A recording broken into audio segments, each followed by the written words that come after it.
Here we go again. Space engineers. We are currently at our atmospheric thruster limit as we're taking off. So we're going to kick on our hydrogen thrusters. And we're no longer falling, we're ascending again. Get back into the cockpit here, make sure we're kind of leveled out. Taking off from the planet. You can actually see all the planet features. Granted, they're not very pretty from this height, but you can see like the snow-capped mountains. We can turn our atmospheric thrusters off and turn our ion thrusters on. And we are currently in about half gravity here, but we're outside of the atmosphere. You can see the bubble, the translucent kind of bubble with all the clouds stuck to it. You can see our base way down there. We're not even halfway to our jump point. So OBS crashed and destroyed my recording of all my space travels and frustrations. So you get to see the truncated part. You can see the moon over there too. Cool. But you can see all the features like the snow-capped mountains and the plains and where I landed on just some horrible mountains. But setting up like, I don't know, a nice flat spot. There's a huge lake over there, looks like. Probably get some ice over there. That'd be nice. There's a big mountain in the middle of, I don't know, looks like a desert of some kind. Oh, this takes so long to get up and down. And I'm probably overdoing it on the hydrogen. Let's see if we turn our hydros off. Yep. Yes, no fuel. I'm not sure what's causing it. I think it's the power spiking, the power usage spiking to 100%, ticking the no fuel on, which happens a lot when we're running the high power Atmos. They drain a lot, and this thing does not have tons and tons of batteries to cover what the nuclear reactors are not supplying. So that's the main use of batteries outside of just having a lighter ship. And we are not quite out of gravity yet. Still 0.2 planetary gravity. I'm going to turn our dampeners off here and we can coast a little bit. Uh-oh. Pirate Raider. We don't want anything to do with him. So we're going to have to use our hydros and tilt and get some distance. Oh, the camera. Alright. So if we tip her forward a bit, flash our dampeners on and just hold spacebar to go up. Yeah, this thing has no shields and it's very lightly armored. So encountering the pirates in this thing would be very, very, very bad.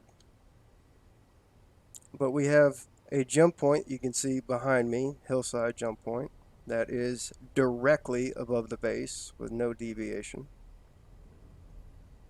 So we have somewhere that we can jump into using our ship jump drive, which is only works in space and it will not work inside of a gravity field, and you can't jump out of or into a gravity field using the jump drive. At least planetary gravity. I don't know about artificial. I don't think it works fine. But it looks like that Raider is closing on us very, very slowly, but 20 kilometers in space is pretty fair distance, so we should be pretty safe. And we're trying to get out of the planetary gravity so we can use our jump drive. But since we are traveling up, we also have to be concerned about asteroids, because one little collision is going to rip giant holes in this thing. Like, giant holes. And probably cause us to crash, or it's possible it'll kill the character. The ship does have a respawn point if I somehow, like, you know, I don't know, get next to one of my thrusters or something and get get killed that way. There's another raider. 25 kilometers out. Pretty safe. And we're coasting pretty good. Let's turn our dampeners back off. So the dampeners stabilize the ship and will hold it in place. As we get less and less gravity, we have less and less need to use power. It has 1 day of power running with no thrusters on. I hit my thrusters 3 hours, 52 minutes, just depends. But I think I am spiking the power all the way up. This is a starter ship. This is just to get up here and mine some asteroids. And we're still not out of planetary gravity. 0.0, 0.9. Almost there, but not quite. Check again. Looks like our travel path is pretty clear asteroids, so we don't have to be too concerned. So we're going to go into our control panel here, and we're going to access our jump drive. And since we have a bunch of jump points labeled JP, I spent hours flying around to different asteroids, and basically I was looking for platinum and uranium, two things that you can only find in space. Well, mineable sources only find in space. And what we're looking for, where is it? Our uranium jump point. It's around here somewhere.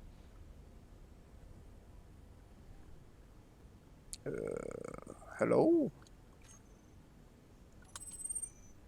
GPS. It's all the way at the bottom there. Control panel, jump drive. Come on, this is supposed to work. There it is. Uranium jump point.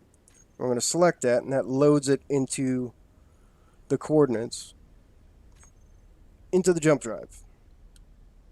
So as soon as we break planetary gravity, unless as soon as I break the plane of gravity here. Ah, yes, no fuel, no fuel. It's an underpowered ship. Again, this thing is pretty much designed for one thing and one thing only. And that is limited space travel, but it is really designed for space to planet transitions. That's why all these thrusters point down. Yeah, leave the dampeners off. But I think I could counter that by either A, adding more reactors, or B, adding more batteries. But that increases the size of the ship. Because neither of those, to my knowledge, are airtight, so I really can't really quite fit them in here. Are we out of gravity yet? No! This transition takes forever. I really do wish that you could speed it up somehow. Because it makes taking off from a planet an event. You're in it for quite a while. Single player, obviously, you can just pause the game.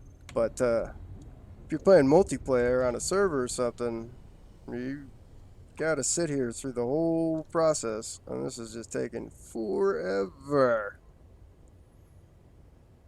And just a small deviation over the course of 47, 48 kilometers has caused us to move 27.5 kilometers off our original jump point, which is directly over the base.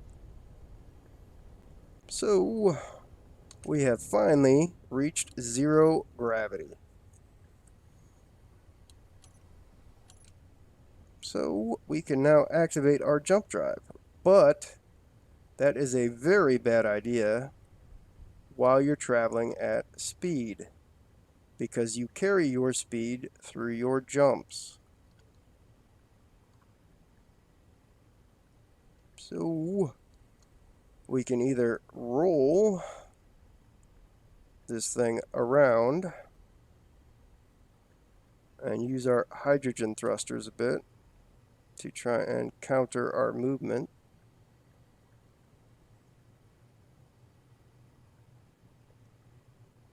And we're down to 0 Gs. And we have another pirate vessel. I'm not sure what SPRT, Space Pirate, I guess, stands for. Space Pirate. Sprat. Alright, so we're going to activate our jump drive. And we're going to travel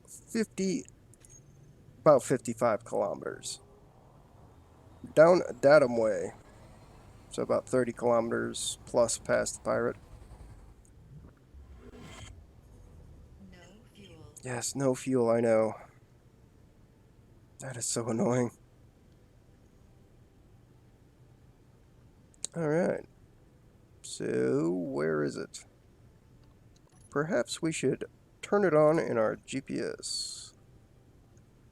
Because it's right here, but it's not showing.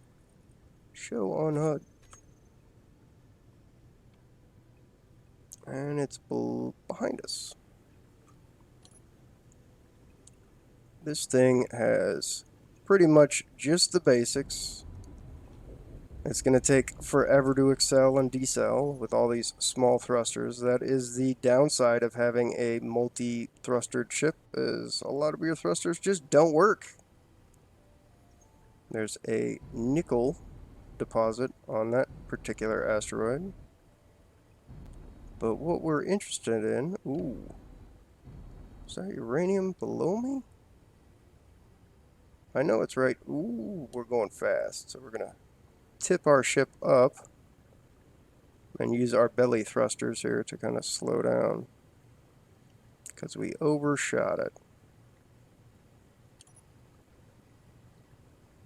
Alright. Go to our uranium mining spot here and check out our ship. Where is it? Where is it? I drilled a giant hole through the asteroid. Yes, no fuel. So it's probably right now.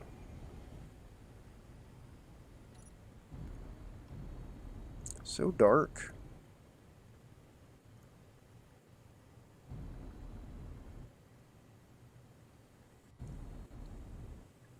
So everything in this game takes a bit of time. I think we are on the backside of the asteroid. So we are going to just fly to the other side real quick.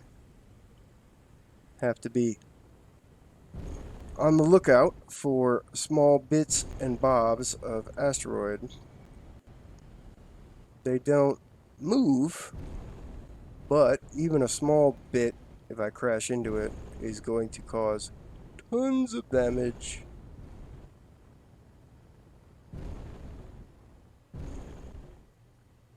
Whoa. I left the hydrogen thrusters on. So we got a huge burst of speed when I went to move upwards. Alright. I have no idea where it is, so let's go get out and look. And what we are looking for is the small hydrogen thrustered mining ship that we built. Let's turn our shoulder lights on. Or they are on. Or they are not on. They're on, but they're not working?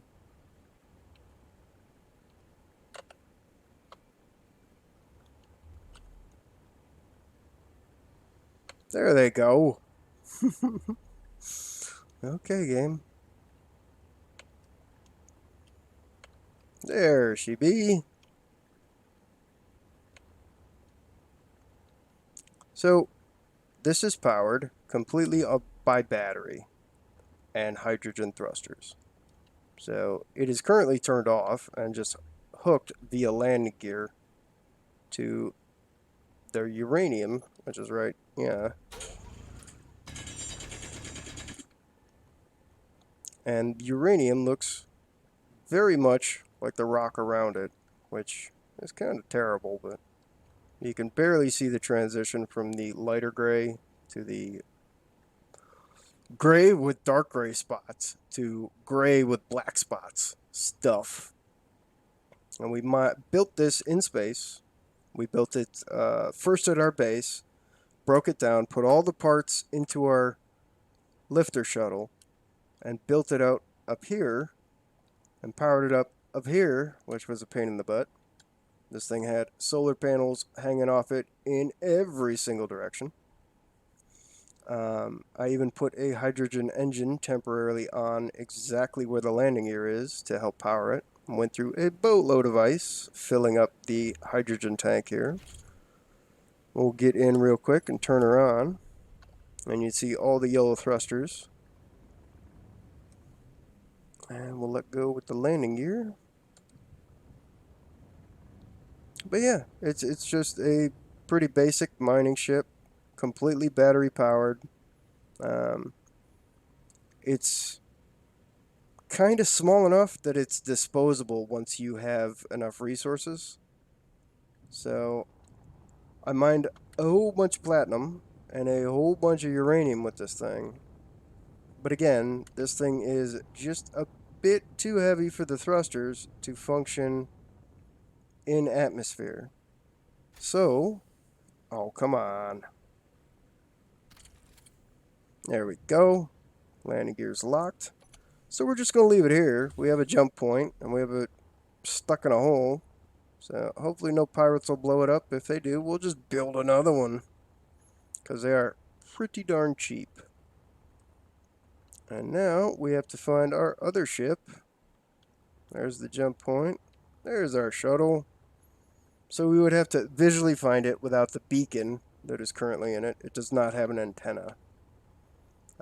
Antennas on large grid ships are huge. They are about the length from the glass here all the way to the back of the ship where that great two tiles are the catwalks. Catwalk plates.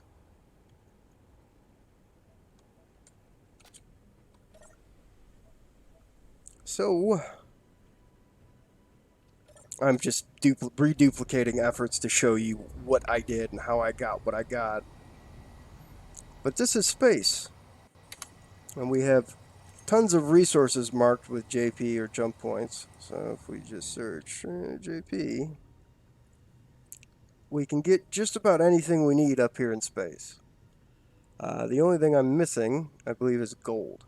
So the next step is to go back down to the planet and mine some gold and build something even bigger than this lifter shuttle. But I'm going to make this one a short one, or short-ish, and I'm going to use my jump drive to jump back over to my jump point that is right above my base. Come on. Everything takes just a little bit more effort. Hillside jump point, select. Alright. So if you do not have a target selected with the jump drive, actually we can show that off. Control panel, jump drive, remove. Okay, so it says blind jump. So if you go into first person view, so the crosshairs actually line up, and you target a distant object, and you get it just right, you can hit your jump drive. Okay, distance due to proximity of coordinate? I believe that's our max jump. Achievable percentage of jump. This is what you're looking for when you're doing blind jumps. It's 0.60%. So 12 kilometers away is the asteroid. What we're going to do is we're going to jump to that asteroid. So that's how you use the jump. One of the ways to use the jump drive while you're in space. No fuel. You can also, as you saw me, select coordinates. off the list. And you can also manually increase and decrease the max range. So you can have it set to jump 5 kilometers if you were, say, chasing a vessel, or uh, say you knocked your little mining ship off into the nothing and you're trying to chase it, but it's has gone far enough that you can't really catch up. Um, Without some other way of increasing. Ooh, that's uranium. So we're going to get a little closer to this one and mark this as a jump point, since this is another source of uranium. Oh, that's fortuitous. So, GPS, new from current position. Select this one and rename it uranium, or however you spell it. I'm not really concerned right now. We'll tag it jump point, and that's good enough. And we're going to jump back over to our base, and there's some pirate 11 kilometers away.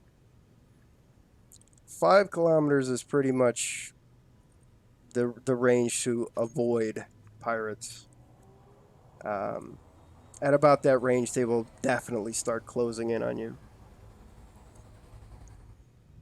We're going to jump here, and we got a pirate 9 kilometers away, and we're going to dive towards our base.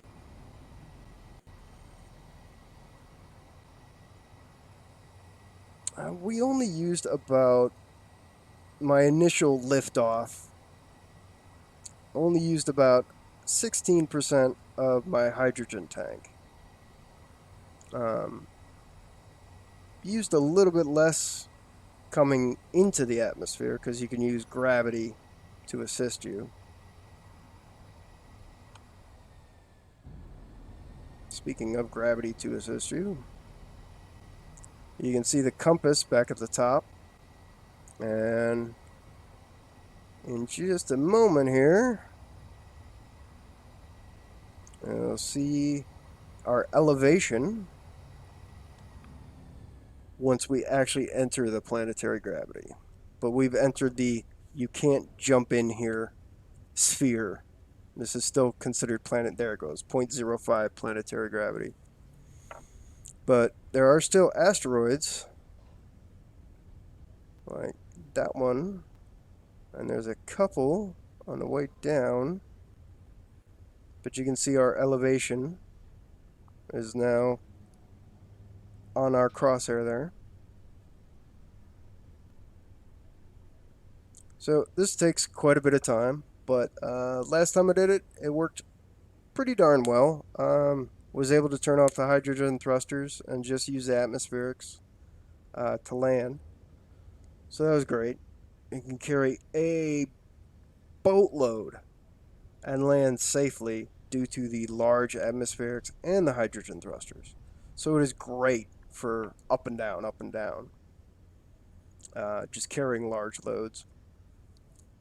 For example, if I wanted to break down my base and start setting up a space base, or a space platform, or station, or a large ship up here in space, and not have to reharvest and remine all the resources, I could do up and down transitions with this shuttle. I would just have to figure out exactly how much I could put in there and still break gravity. But this is going to take quite a while. But even from this range, you can see the terrain of the planet and the shadows on the planet, which is really cool.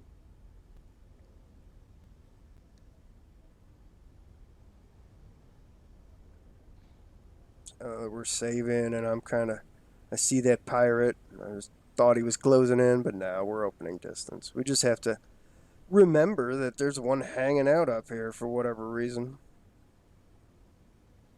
So we're going to turn our dampeners on, and we're going to adjust our course just a tiny bit here so that we don't come perfectly down on top of our base. We want little bit of distance, just a tiny bit, so we can line up our approach a little bit better. That should be good.